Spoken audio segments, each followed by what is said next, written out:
So dear students, आपके जो syllabus में चैप्टर नंबर 3 जो विज्ञान में दिया गया है, यूनिट 3, ये है परमाणु की संरचना। इस चैप्टर में हम लोग क्या क्या मुख्य बातों को जानने वाले हैं, पहले आइए उन पर चर्चा कर लेते हैं। इस अध्याय में हम पहले पढ़ेंगे परमाणु। एक पदार्थ जो है, किसी भी पदार्थ की जो फंडामेंटल यूनिट है, मूलभूत इकाई जो है, वो क्या है? परमाणु है। कैसे है, हम इसके बारे में जानकारी प्राप्त करेंगे। परमाणु की संरचना को लेकर के विभिन्न वैज्ञानिकों ने अलग अलग प्रकार के सिद्धांत दिए हैं, मॉडल्स दिए हैं। इसमें सबसे पुराना मॉडल जो है डाल्टन साहब का है। तो जो वैज्ञानिक हैं डाल्टन साहब, इनका जो परमाणु सिद्धांत है, इसके बारे में जानकारी प्राप्त करेंगे। इसके अलावा हमारे पास जो इसमें दिया गया है परमाणु का संगठन, परमाणु की रचना और उसका मॉडल। परमाणु का संगठन मतलब इसके अंदर क्या क्या चीजें होती हैं या किन किन और सूक्ष्म कणों से ये मिलकर के बना हो सकता है, इसके बारे में जानकारी प्राप्त करेंगे। साथ ही साथ इसमें हमें जो जानकारी लेनी है वो परमाणु की रचना से रिलेटेड है, स्ट्रक्चर कैसा हो सकता है उसका। इसके अलावा जो कंसेप्ट्स हैं वो हैं परमाणु संख्या को लेकर के, क्या होती है परमाणु संख्या, और परमाणु का जो द्रव्यमान संख्या है उसको किसको कहते हैं, द्रव्यमान संख्या। फिर कुछ टर्म्स हैं, समस्थानिक, आयनों का बनना, संयोजकता, तो इन सब के विषय में जानकारी प्राप्त करेंगे। आइए शुरू करते हैं आपका पहले पार्ट से कि परमाणु जो है पदार्थ की मूलभूत इकाई है, कैसे है, इसके बारे में जानकारी प्राप्त करते हैं। सो स्टूडेंट्स, अभी तक आप लोग जो पढ़ चुके हैं पिछली कक्षाओं में, तो आपका जो पूर्व ज्ञान है उसके आधार पर इतना तो आप जानते हैं कि कोई भी पदार्थ है वो छोटे छोटे कणों से मिलकर के बना होता है। अब उन पदार्थों को, पदार्थ जिसको कि संस्कृत भाषा में द्रव्य कहा जाता है, याद रखिएगा द्रव्य है, द्रव शब्द अलग है। द्रव शब्द का मतलब है लिक्विड, जैसे तरल जो होगा उसको हम लोग द्रव बोल देते हैं, द्रव। और अभी ये क्या है? द्रव्य। तो जो कोई भी पदार्थ है, आप क्या कहेंगे, पदार्थ को कैसे डिफाइन करते हैं? तो आप लोग याद करते आएंगे कि anything which having its own mass and occupy space. कोई भी वस्तु जो स्थान घेरती है और जिसका अपना कुछ ना कुछ आयतन होता है, उसे क्या कह देते हैं आप? द्रव्यमान, द्रव कहते हैं, ठीक है ना। यानी कि जो वस्तु स्थान नहीं घेरती, या आप बात करें कि जिसका कोई अपीयरेंस दिखाई नहीं सकता, मले में कहूँ कि हवाई कुछ चीज़ें हैं जिसको आप लोग ये सिद्ध ना कर पाएँ कि ना तो वो दिखाई दे रहा है, ना महसूस हो रहा है, ना हम किसी तरीके से उसका आकलन कर सकते हैं, तो वो भौतिक संसार की वस्तु नहीं है, सीधी सी बात। जिसके कि आगे आता है कि प्राचीन काल से ही जो लोग हैं, वैज्ञानिक लोग, वो इसकी संरचना के बारे में सोचते रहे होंगे कि जो चीज़ आप देख पा रहे हैं उसको तो आप समझ पा रहे हैं कि वो कितना छोटा है, उससे छोटा क्या है। जब आपने कहा भवन है, मकान है, आपने कहा मकान ईंटों से मिला हुआ है, दिखाई दे रहा है, आपने कहा नहीं, ईंटों से मिलकर बना हुआ है। अब ईंट किस चीज़ से मिलकर के बनी हुई है? आपने कहा कि ईंट जो है मिट्टी है, मिट्टी को तपा करके बनाई गई है। अब मिट्टी किस चीज़ से मिला होकर बनी हुई है? तो आपने कहा मिट्टी छोटे छोटे कणों से मिलकर के बनी हुई है। सब अब आगे की बात करें तो वो कण किस चीज़ के मिलकर बने हुए हैं? तो छोटे से छोटे, जैसे जैसे हमारे पास डिवाइसेस आती रही, तो हमारी जानकारी, जिज्ञासा लगातार बढ़ती रही। इस संदर्भ में हमारे जो शास्त्र हैं, जो हमारे भारत के जो पुराने दार्शनिक लोग हैं, उसमें महर्षि कणाद हुए हैं, नाम याद रखिएगा, एग्जाम में पूछा जाता है। तो इन्होंने ये जरूर कहा था कि अगर हम किसी भी पदार्थ को विभाजित करते हैं तो वो छोटे छोटे कणों में बढ़ जाएगा। बात क्लियर है ना? और छोटे कणों में बढ़ जाएगा और छोटों में, फिर जाकर के इतने बारीक कणों में बढ़ जाएगा कि शायद हम उसको और ज़्यादा डिवाइड नहीं कर सकते, क्योंकि उनके पास कोई टूल्स नहीं है। टूल्स मतलब उपकरण नहीं है, सूक्ष्मदर्शी, माइक्रोस्कोप या कुछ और चीज़ें। तो मान लिया कि हाँ, छोटे छोटे कणों में बढ़ जाता है बस, और शायद उसे ही परमाणु कहते होंगे, परम अणु। यस। अब हम बात करें ग्रीस के बारे में, तो ग्रीस जहाँ सिकंदर वगैरह हुआ करते थे, तो वहाँ पर भी कुछ वैज्ञानिक थे। इन्होंने भी इसी तरह की बातें कही अपनी भाषा में कि हाँ भाई, किसी भी चीज़ को आप तोड़ते जाएंगे तो वो छोटे छोटे कणों में बढ़ जाएगी, और अल्टीमेटली इतने छोटे कणों में बढ़ जाएगी कि उसको जो है और आगे डिवाइड नहीं कर सकते। हमने जिसे परमाणु नाम दिया, उन्होंने उसको इंग्लिश में एटम नाम दिया। बात क्लियर है ना? तो आपके लिए एक चीज़ आ जाता है कि एटम क्या हुआ, तो डिफाइन कर लेंगे, पदार्थ का सूक्ष्मतम कण जिसको सामान्यतः विभाजित नहीं किया जा सकता, उसको क्या कहते हैं आप? परमाणु कह देते हैं या एटम कह देते हैं। ये पदार्थ की मूलभूत इकाई है, फंडामेंटल यूनिट है, यानी हर पदार्थ में ये चीज़ होती है। अब बात आती है कि भाई ऐसा नहीं है कि हर पदार्थ के परमाणु एक जैसे होते होंगे। आप भी कहते हैं हाँ बिल्कुल सही बात है। आपने कहा कि शुगर है, शुगर का जो क्रिस्टल तोड़ते चले आइए, बहुत छोटा क्रिस्टल जो है, आप कहेंगे नहीं ये बिल्कुल अलग तरह का है। आपने कहा कि मान लो मैं कह रहा हूँ मिट्टी है, तो मिट्टी का बहुत छोटा कण जो है, आप कहेंगे ये बिल्कुल अलग तरह से है, चाहे उसके भौतिक गुण हो चाहे उसके रासायनिक गुण हो, यानी अंतर तो है दोनों चीज़ में। तो यानी कि आप मोटी बात क्या समझे कि किसी भी दो पदार्थों के, किसी भी दो आप कुछ भी कई तत्वों के, उनके परमाणु जो हैं एक जैसे नहीं होते, अलग अलग होते हैं, ठीक है ना। और परमाणु आपस में मिलकर के एक बड़ा कण बनाते हैं जिसे हम लोग कहते हैं अणु। ओके, अणु यानी मॉलिक्यूल। जैसे जल का अणु पढ़ा होगा आप लोगों ने 7th क्लास में। जल का अणु जिसमें हाइड्रोजन मिला और ऑक्सीजन मिला, दोनों ने मिलकर के क्या दो डिफरेंट टाइप के मॉलिक्यूल्स मिले, और सॉरी दो डिफरेंट प्रकार के परमाणुओं ने मिलकर के जल का एक अणु बनाया। नीचे रिएक्शन में आप देख पा रहे हैं ना, एक हाइड्रोजन है, दूसरा हाइड्रोजन है, दोनों मिलकर के क्या बना लिया, हाइड्रोजन है।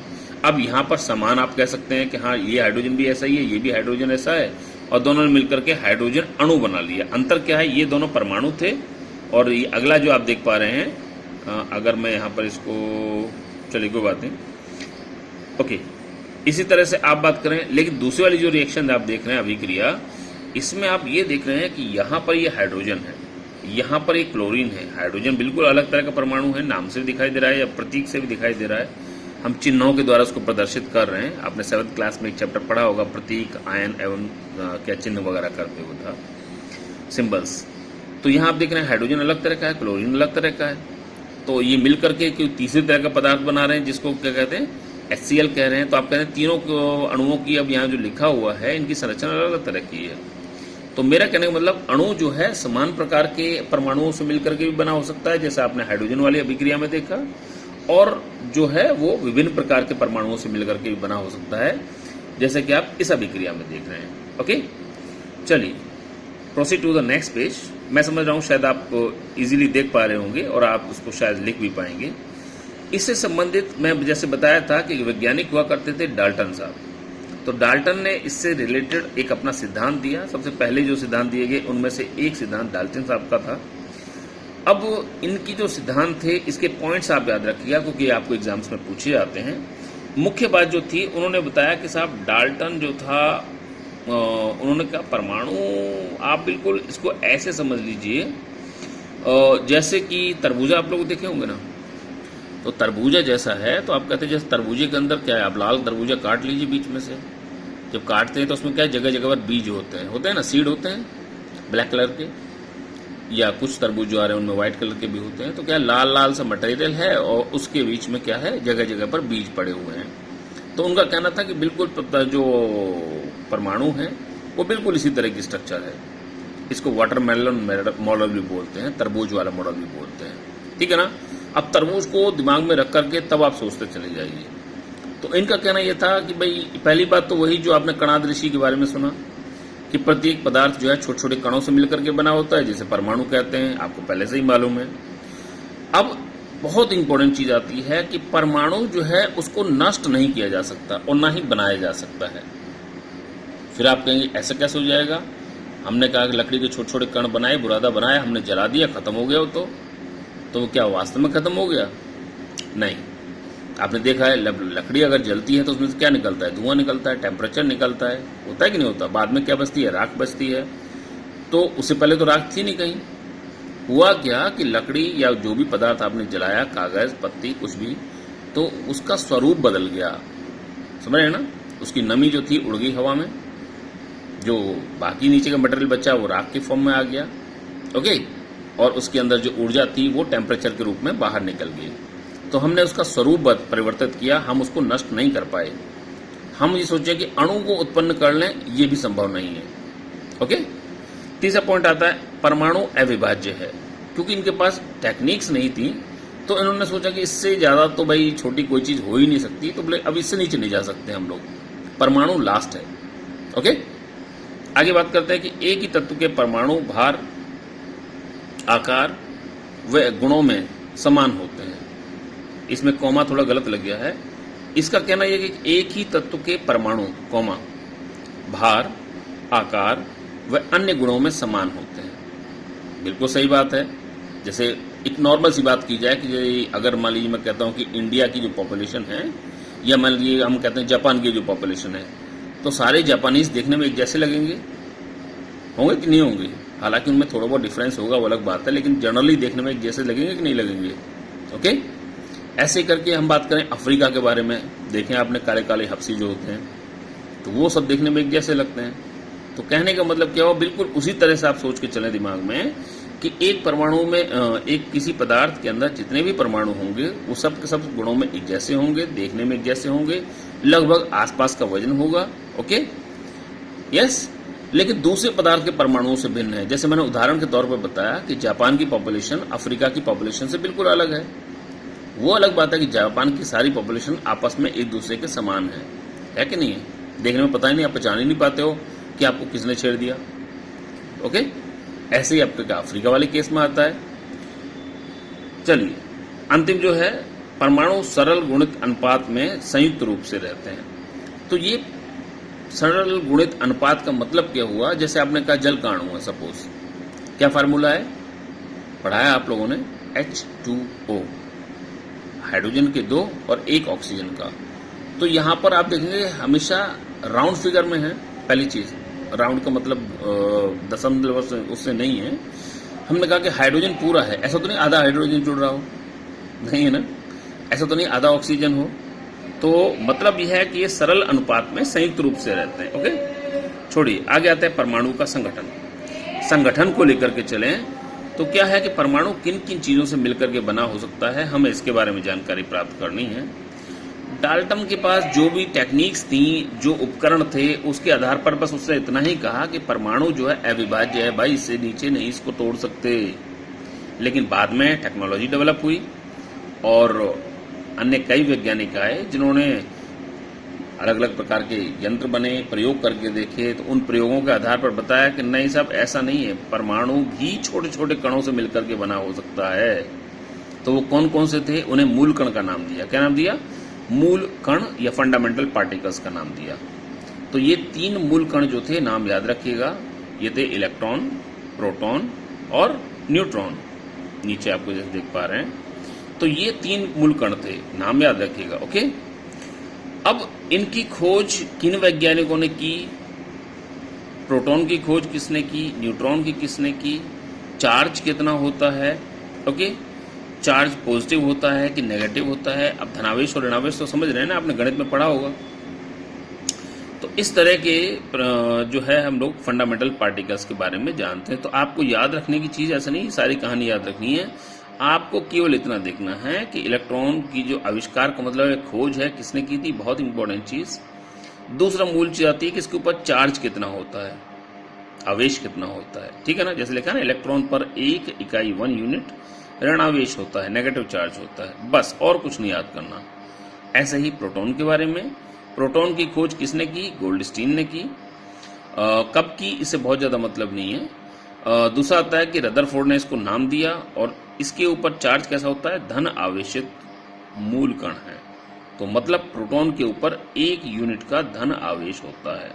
ठीक है, अब ये भी है कि जितना प्रोटॉन पर धनावेश होता है उतना ही इलेक्ट्रॉन पर ऋणावेश होता है। इन बातों का आप जरा ध्यान रखिएगा। न्यूट्रॉन का केस में अगर हम लोग बात करते हैं तो न्यूट्रॉन की खैर खोज चैडविक ने की होगी, और मुख्य बात यह है कि इसके ऊपर चार्ज कोई नहीं होता, ये इंपॉर्टेंट चीज है। तो आपने देखा, एक पॉजिटिव था, एक नेगेटिव था, लेकिन इसके ऊपर उदासीन है, कोई फर्क नहीं पड़ता। क्लियर? चलिए, अब आगे लेकर चलते हैं परमाणु रचना मॉडल्स के बारे में। तो परमाणु की संरचना के बारे में बहुत सारे मॉडल्स हैं, लेकिन आपको जो है केवल 2-3 चीज लेकर चलते हैं। एक तो आता है ये थॉमसन का मॉडल, ठीक है ना? तो सर जे थॉमसन, जिन्होंने इलेक्ट्रॉन की खोज की होगी, पीछे इसको थॉमसन लिखा है या थॉमसन लिखा है, बात एक ही है। तो इसमें ये 3-4 मॉडल्स आपको दिए गए हैं। तो इसमें जे थॉमसन का मॉडल है, इन्होंने बताया जब इलेक्ट्रॉन की खोज की थी तो लगभग ये वाटरमेलन मॉडल जो था उसके जैसा ही है। आगे लेके चलते हैं रदरफोर्ड का, ये काफी इंपॉर्टेंट है, जो आपके एग्जाम्स में ही पूछा जाता है। ठीक है ना? आप इसका डायग्राम भी याद रखिएगा। थॉमसन मॉडल तो वही तरबूज की तरह से है। इनका कहना ये था, आप इसको पर्टिकुलरली याद रखिए कि जैसे जो रेड वाला भाग दिखाई दे रहा है आपको इसमें बीच में, ये सारा का सारा जो रेड भाग होता है ये बिल्कुल उसकी तरह से है जैसे कि तरबूज का है, और उन्होंने कहा कि ये पॉजिटिव चार्ज है। क्लियर? और जगह जगह पर जो आपको सीड दिखाई दे रहे हैं ब्लैक कलर के, तो काले रंग के जो बीज होते हैं ये मान के चलिए कि ये इलेक्ट्रॉन्स हैं, और आपने देखा क्या है कि धनावेशित भाग के बीच बीच में क्या है, ऋणावेशित भाग है। यानी कि इनका कहना यह था कि परमाणुओं के अंदर नेगेटिव चार्ज के इलेक्ट्रॉन्स जगह जगह पर रैंडमली पड़े होते हैं, कोई विशेष नियम नहीं है कि क्रम से बंधे हुए हों। ओके, अगला आता है रदरफोर्ड का मॉडल। तो रदरफोर्ड का मॉडल आपके एग्जाम के व्यू पॉइंट से बहुत इंपॉर्टेंट है, आप इसके हर पॉइंट को याद रखिएगा। तो रदरफोर्ड ने क्या किया कि सोने की पतली पन्नी बनाई, उसके ऊपर क्या, सोने की पतली इसलिए क्योंकि सोने की बहुत पतली पन्नी बना सकते हैं हम लोग पीट पीट के। आप मिठाइयाँ खाते हैं तो मिठाई के ऊपर आप देखा है सोने की पन्नी चढ़ी रहती है। क्यों चढ़ी रहती है? क्योंकि वो बहुत बारीक होती है, उसे खाने से ये नहीं कि आपकी बॉडी के अंदर सोना चला गया, बहुत छोटी सी, यानी आप 1 ग्राम सोना लें तो उससे भी पीट पीट करके 1 स्क्वायर मीटर की, 1 घन मीटर, समझ रहे हैं ना, जितने आपके टीचर की टेबल होती है, इतनी बड़ी पन्नी जो है हम बना सकते हैं। तो आप लगा सकते हैं कितना ज़्यादा पतली बन जाएगी वो। तो खैर छोड़िए, इसके ऊपर क्या हुआ, इन्होंने धन आवेशित अल्फा कणों की बौछार की। अब सामने अब रेडिएशन जब पर्दे पर दिखाई देगी तो हमें पता लग जाता है कि रेज किधर जा रही है किधर नहीं जा रही। तो उसके बाद में आप देख रहे हैं इस तरह से जैसे डायग्राम में है, तो जो रेज गई तो उसमें से क्या हुआ, ये बीच का तो इमेजिनरी स्ट्रक्चर है, मान लिया कैसा रहा होगा। कुछ रेज सीधी चली गई, कुछ रेज आपने देख रहे हैं बीच में डाइवर्ट हो गई, अपने रास्ते से थोड़ा सा डेविएट हो गई, मुड़ गई, और आपने देखा कुछ जो है जिस रास्ते से गई थी वहीं से वापस आ गई। तो इसके हिसाब से उन्होंने अनुमान, देखिए वैज्ञानिक क्या करते हैं, हर चीज़ आपको दिखाई दे ऐसा संभव नहीं है, बहुत छोटी हो सकती है, या आपकी जो रेंज है, आपका जो दृष्टि है उससे बहुत दूर हो सकती है जहां आप उसको न देख पाएं। अगर आपके पास में उस समय तक कोई उपकरण नहीं उपलब्ध है तो आप उसके बारे में कयास लगाते हैं, अनुमान लगाते हैं, ठीक है ना। तो आप इस मॉडल के आधार पर देख पा रहे हैं। तो उन्होंने बताया कि जो बीच वाले आप देख रहे हैं जो गए और वापस आ गए उसी रास्ते से, इन्होंने कहा इसका मतलब अल्फा कण जो तेज गति से जा रहे थे, जैसे आपकी बंदूक की गोली सीधी जा रही है और सामने की सरफेस बहुत ठोस हो, तो क्या होगा, जहां टकराएगी क्या होगा, तुरंत वहीं से वापस आ जाएगी या फिर आसपास जाकर के गिर जाएगी, ऐसे ही होगा। दूसरी तरफ आप देख रहे हैं, ये इसको समझिए मैग्नेट की तरह से।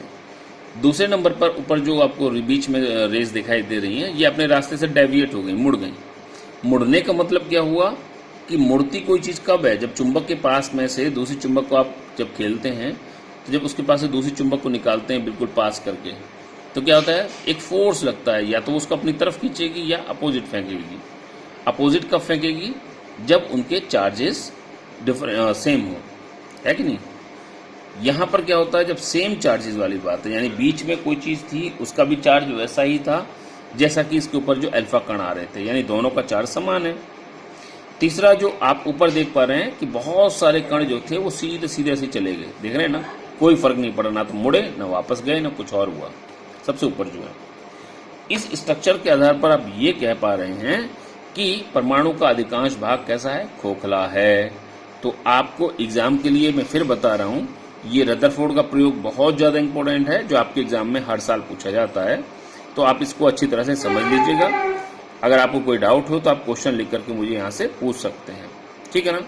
इसके कभी कभी ऐसे पूछ लेते हैं कि इसके प्रयोग के आधार पर उसने कौन कौन से निष्कर्ष निकाले, अनुमान क्या क्या लगाया कि भाई क्या क्या इसका मतलब हो सकता है, ठीक है ना।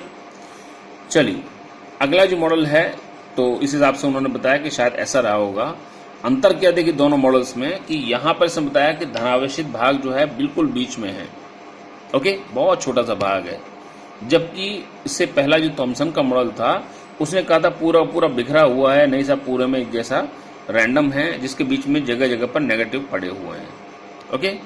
इसने कहा था कि नहीं, पॉजिटिव भाग जो है सेंट्रलाइज है, बिल्कुल बीच में है छोटा सा, ओके। और बाकी सारा का सारा भाग कैसा है, वो सारा का सारा भाग नेगेटिव है, ओके। नेगेटिव को माना कि ये इलेक्ट्रॉन्स हैं और केंद्र में जो भाग था उसको माना कि ये धनावेशित केंद्रक है। आगे आता है नील्स बोर का मॉडल। नील्स बोर एक वैज्ञानिक थे, तो जिन्होंने इसके बारे में बताया कि इसका मॉडल कैसा हो सकता है। तो इसको आप जैसे देख पा रहे हैं सिंपली कि इस मॉडल के आधार पर उन्होंने ये बताया कि जैसा ये रदरफोर्ड का जो मॉडल था उससे मिलता जुलता ही है। और पर्टिकुलरली हाइड्रोजन के एटम के आधार पर इसको एक्सप्लेन किया। फिलहाल मैं आपको फिर इतना ही बताऊंगा कि जो मॉडल है थॉमसन का पूछा जाता है, इम्पोर्टेंट है, रदरफोर्ड का बहुत ज़्यादा इम्पोर्टेंट है। ओके, तो आगे लेके चलते हैं हम लोग परमाणु संख्या और परमाणु क्रमांक के बारे में। ठीक, तो इसको हम लोग कोशिश करते हैं अगले वीडियो में लेने की, क्योंकि ये वीडियो काफ़ी लंबा हो जाएगा। अभी यहाँ जितना भी बता दिया आप इसको रिवाइज करें और इसमें से पॉइंट्स को नोट कर लें। Okay, thank you.